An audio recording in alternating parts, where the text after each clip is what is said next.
Masechet Baba Kama Daf Kof Aleph.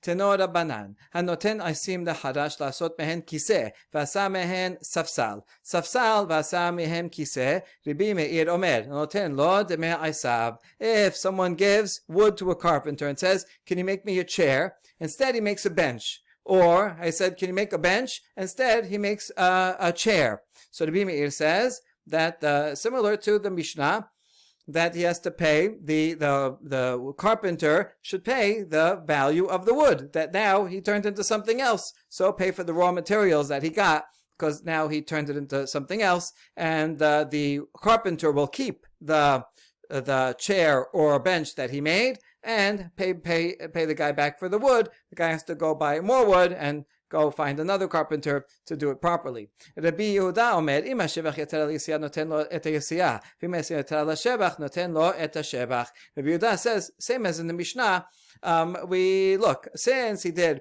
not the right job that he was supposed to do, so the carpenter still gives that furniture to the buyer, but the buyer has the upper hand to pay the lower price, whichever is lower. If the enhanced value, right? What's the difference between raw wood and that piece of furniture? If the enhanced value is more than the expenses of the carpenter, then the wood owner only has to pay for the expenses, and if the other way around, if the expenses are more than the enhanced value, then he only has to pay the enhanced value. So either way, he is getting a good deal.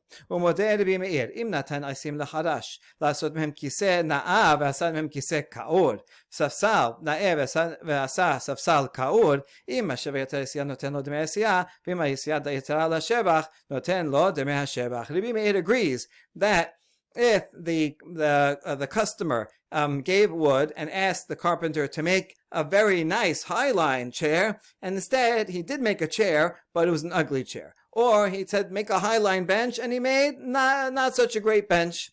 But he did make a bench, so even Rabbi Meir would agree with Rabbi Yehuda that the carpenter gives that not such great chair or bench to the customer, but the customer gets a discount, and he has to pay the lesser. If the enhanced value is more than the expenses, he pays only the expenses, and if the expenses are more than the enhanced value, he pays only the enhanced value. While we're on the subject of dyeing clothing, we have a question. Ibay Alehu, yesh shevach samanim al hasemer or en shevach samanim al hasemer? The question is, does a dye have independent value when you take dye and when it's on the wool? You take dye, so if you sell dye by itself, that's very valuable. But now you take wool and you dip it in the dye, and so now the dye is absorbed into the wool. Does the dye retain independent value? Right? Obviously, the wool is worth more, but how about the dye itself? Do we consider it still there like its own entity? Or is there no increase in value, meaning there's no value, independent value to the dye when it's on the wool? That's the question. Now, the question is not so clear, and what it would be the practical effect is what we want to know. So, hechidame, what would be a case that this would make a difference? If we're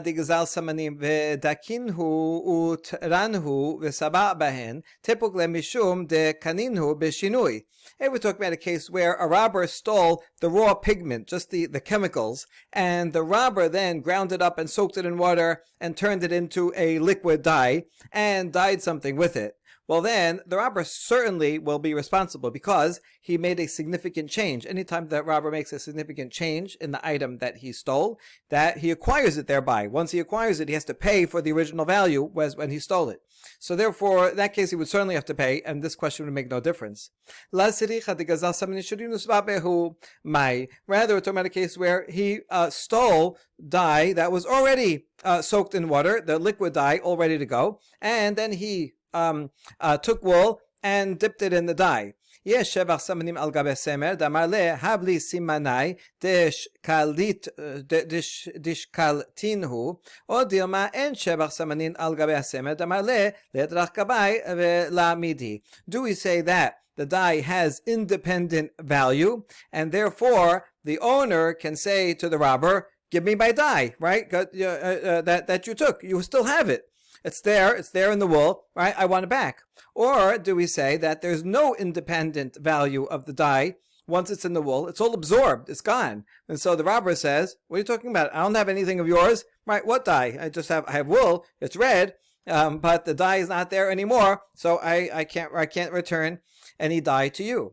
So is that the case? Amri ve'i en shevach samanin al gabe semed mimase amar le etlach gabay v'lamidi nemale habli simanai de afsadtinhu. Wait, in that case, even if you say there's no independent value to the dye that's absorbed in the wool, can the robber say, I have nothing of yours? So what? The owner of the dye can still say, give me the dye that you took. And if doesn't exist, then you have to pay me for it. Right? If a robber steals your sandwich and eats it, okay, the sandwich is gone. He can't say, well, I have no sandwich. Then pay for the value of the sandwich. You stole a vat of dye, so give back the dye or pay for it. He doesn't get off the hook like that. Rather, building on all that, this is the question of the dilemma. And shevach samanim al gabeh semer u'ba'al shalomele. The one side is, if we say dye does not have independent value, and it's all absorbed in the wool, so it's gone, then the robber of the dye has to pay for the value in money of the dye that he stole. Or dilma yesh shevach samanim al gabeh semer v'amarle ha manche kamach shekalinhu. Or do we say there is independent value of the dye? It's considered still a separate item, even though it's absorbed into the wool, and therefore the robber can say, "Oh, you want your dye back? No problem. Here it is. It's in the wool. Go take it." It still exists. So we ask on that, Shekalinhu b'may shekle b'safon safon abure mi'abad hashaba la'aved. How can the owner take it back? With soap? Is he gonna use strong soap and get the dye out? It's true, strong soap can remove the dye, but it can't recover the dye. It's just going to turn into soapy water that's with the color in it. You can't get back. It's impossible to get it back. So that can't be the dilemma. Uspa'e lehu semer b'hanach samanim. V'kama hadaleh nihaleh la semer. Yesh shevach samanim al gabeh semer. V'kama hadaleh samanim v'semer. We're talking about a robber who steals both the wool and the dye from the same person. And the robber, he then takes the wool and dips it in the dye. And then the robber says, you know what, I want to return what I stole. And he returns to him the dyed wool. If you say that the dye has independent value, then he's returning both items. I stole from you wool and dye. I'm returning to you wool and dye. Happens to be that now the dye is in the wool, but it has independent value, so I'm returning everything I stole. That's one side. Or dilma en shevach samanim al gabeh semer v'semer mehadar le samanim la mehadar le. Or do we say that now that the dye is absorbed in the wool, it does not have independent value. There's no more dye here, and therefore, when he returns the dyed wool, he returns the wool, but he didn't return the dye, and so the robber will still be responsible to pay for the dye that he stole. Amri tepuk le da'ikad le nihale b'dameh. The rabbis reject this understanding because if the robber returns the dyed wool, then no matter what, he's good, because the wool is now worth more. So either he says the dye is independent, has independent value, I'm returning the wool and I'm returning the dye, so I'm fine. Or even if you say that the dye is now absorbed and does not have independent value, and he has to pay for the value of the dye as when he stole it, well, now that he's now returning this dyed wool, the dyed wool is worth more, and so he's returning the wool, and the increase in price will be the same as, or maybe more, as the value of the dye that he stole. So the robber will be off the hook no matter what, and it won't make a difference which side of the dilemma you take. And we have two answers to this. La sricha dezal sib'a. Could be talking about a case where the dye depreciated. The dye by itself is now worth very little. But the dyed wool is worth more, in which case the robber can go and say, hey, I want you to pay, I'm giving you the dyed wool, but I'm overpaying you, compensating you, and therefore you have to pay, the robber says, you have to pay me for the difference in value. So that will make a difference here. If you say the dye is independent of the wool, then he says, I'm returning the wool and the dye that happen to be together, but you have all the materials as they originally were, that I stole, then I'm returning to you. If they just happen to be mixed together. But if it does not have independent value, then he has to pay for the value of the dye. But if the value of the dye was very cheap, then the robber can ask for a reimbursement for the increased value of the dyed wool over the wool plus the dye separately. That's one answer. Or we're talking about a case where a monkey dyed it, meaning it was dyed in a haphazard way that did not increase the value of the dye of the wool, dyed wool very much. In which case, on the one hand, if you say it has independent value, then you can say, okay, even though it's a mess and the wool does not increase in value now that it's dyed because it's dyed in a bad way. Nevertheless, here's the raw materials: the wool and the dye that I stole. They're all here. They're just mixed together. That would be the first side, and the robber doesn't have to pay anything. On the other hand, if the wool, when you say the dye is absorbed, it has no independent value, then he's returning the wool only, and there's no increase in value in the wool, so the robber would have to pay for the value of the dye separately. Good. That's all one possible explanation of this dilemma. But yet we have another one. Ravina Amar, Hachab ma'eskinan, כגון דסמר דחד וסמנין דחד וקעתי קוף וספעתי להוא סמר בהנח סימנין. We're talking about wool that belongs to one person and dye belongs to another person. A monkey came along and mixed it together such that it wasn't dyed very nicely. It doesn't have an increase in value. So now the owner of the dye wants his dye. Yesh shebach samanin al gabe semer damale havli simanai degabach ninhu. If there is independent value of the dye upon the wool, then the owner of the dye can say, "Hey, owner of the wool, they'll say the owner of the wool took that wool home." So the owner of the dye said, "You have to pay me. You have to give me the dye. You have it in your house. Give me the dye, because it's still there." Or do we say the dye has no independent value? It's absorbed in the wool. It's gone, and therefore the owner of the wool can say, I don't know what you're talking about. I don't have anything of yours. What, the fact that this wool was brown and now it's red? But that's all absorbed. I don't have any physical substance. I have no independent value of dye here, so I don't have to give you anything. So that's yet another explanation of the dilemma. Let's see if we can figure out an answer. Tashema. Beged shesava bekilipe orla yidalek. Alma chazuta militahi. The Mishnah in Orla says that if you took some peels of a fruit that is orla, and so the orla fruit during the first 3 years of a tree, you cannot use, you cannot eat, you cannot get any benefit from it. Now you take those peels and you make a dye out of it. And you color and you dye something with that color. You have to burn it. You can't get benefit. You can't even look at it. This red garment that you made with orla peels, you have to burn it because you can't get any benefit from looking at this nicely dyed clothing. So what do we see from here? That appearance is a significant matter, and dye has independent value, right? You say this is a completely different thing. If something is brown or nice red, right? This is an independent value. Such that it's prohibited by hana'ah. See, if the dye did not have independent value, then you say, well, what am I benefit? There's nothing here. There is no orla here. Where's the orla? It's all absorbed. There's nothing. But if it's an independent substance, then the substance is still there. I'm seeing it. I'm getting benefit from it. That's why you have to burn it. That's a good answer. Amarava Hana nira le'enaim asrat Torah detanya or arelim lo ye'achel en li ela isur achila minay shelo yehane mimenu v'lo yispa bo v'lo yadlik bo et haner tamud lomar v'araltem orlato et piryo arelim lo ye'achel lerabot et kulam. Rava says you cannot bring a source from this Mishnah of Orla because Orla is special. It's exceptional. Because we learn from a pasuk specifically that you can't use orla even for a dye. The pasuk says, arelim, anything, trees in the first 3 years are called arelim. You can't eat them. So from that part of the pasuk, I know that you can't eat them. How do I know that I cannot benefit from them? I cannot make a dye with it. I cannot use it as fuel either.